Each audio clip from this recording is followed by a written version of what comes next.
So it should come down with the double speed up there.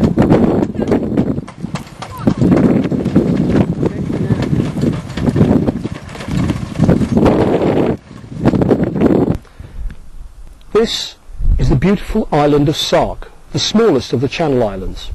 This causeway, La Coupée, the iconic image of Sark, was built by German prisoners of war in 1945.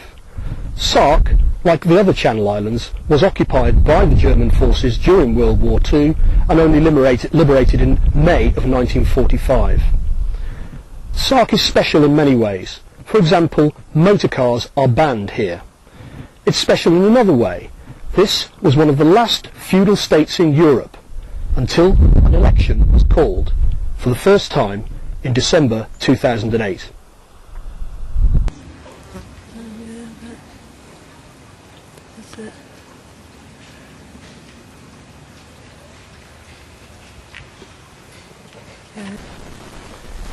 In 1993, the Barclay brothers bought the island of Brechou, which is off the coast of mainland Sark.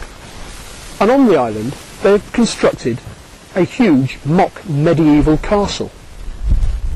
Since they arrived in the island, the brothers have been involved in a series of legal conflicts with the government of Sark. For example, at one stage they argued that Brechou was not in fact part of the feudal fief of Sark, and that therefore they were entitled to full independence from Sark. This was not accepted by local people. They also litigated to overturn the inheritance laws on Sark, which are based upon the principle of primogeniture, that is to say that the eldest son must inherit all properties. In this they were successfully prosecuting through the House of Lords and overturning the previous setup. When the first democratic election on Sark was called in December 2008, the Barclay brothers were very keen to influence the outcome and circulated election propaganda encouraging people to vote for candidates of whom they approved, including their estate manager, Mr. Kevin Delaney. But they didn't only operate in an entirely straightforward fashion. They also engaged in what might be called black propaganda, such as this poster, for example, which, as you can see, has been ripped from a wall. It purports to be a poster on behalf of the candidates that the Barclay brothers did not want elected. And as you can see, it says, "Sark Economic Destruction Alliance. Let us increase your taxes and spend your money," and gives a list of 12 individuals whom the Barclay brothers are encouraging the population not to vote for. In mainland Britain, this kind of election propaganda will be entirely illegal. It purports to be election propaganda by the Barclay brothers' opposition, and it also lacks any kind of identification of the organisation which has produced it. Of the 12 people listed here as candidates not to be elected by the Barclay brothers, 9 were in fact elected. One of those 9 elected candidates was this fellow, Mr. Tony Ventris. I'm Tony Ventris, a member of the local parliament, and I've been on Sark since 1969. The Barclays have come onto the island fairly recently through their Sark estate management, and have done quite a considerable amount of good work in tidying up and redeveloping some of these sites that they've taken over. It's just a pity that the Barclays themselves turn out to be antagonistic towards the Sark way of life. They have not involved themselves in Sark. We don't see them over here, and they then determine that they are going to tell us how we are going to run our island.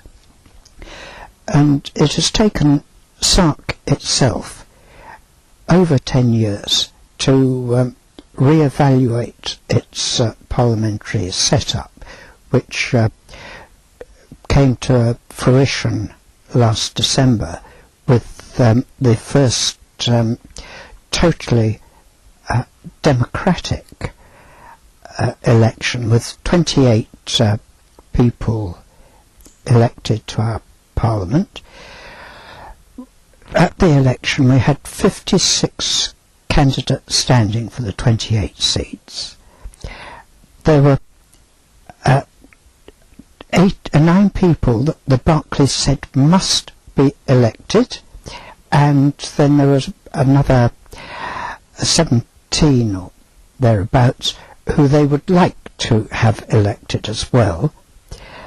And when it came through, they actually had 5 of their people elected, and they took great umbrage at that, despite the fact that the turnout was in the region of 84% of the electorate, the majority of whom had voted for 25 of the candidates, which meant, of course, we had a very, very long counting session.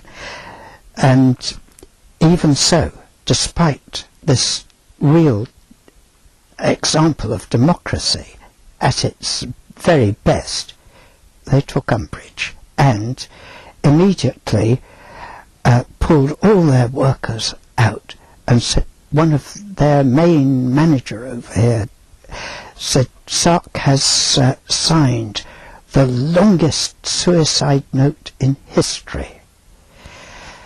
And they then departed.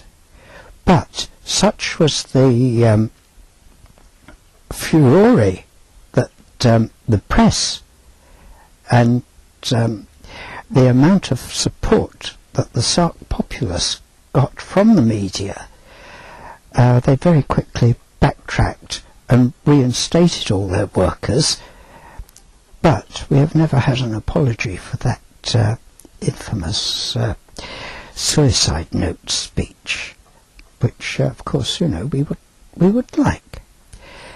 It's a great pity that even so the Barclays themselves do not seem to have learnt that Sark is a unique sort of population where we are very small, 650 people community, and unlike a village in England where if you can't get on with your next door neighbours, or you don't like the restaurants or pubs that are around, you can always go 10-15 miles down the road and find something else. Here we have to live together. It is absolutely essential that even when we have disputes amongst ourselves, it's done and solved in a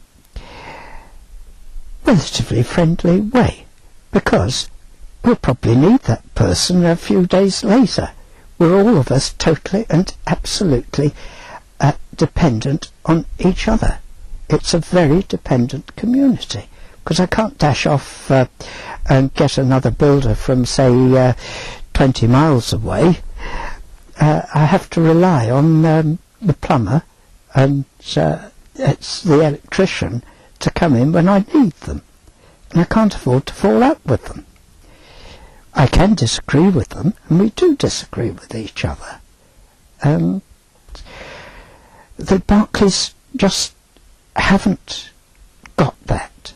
They just don't seem to realise this. Their attitude is, if you don't agree with us, we'll set our advocates onto you, our lawyers onto you.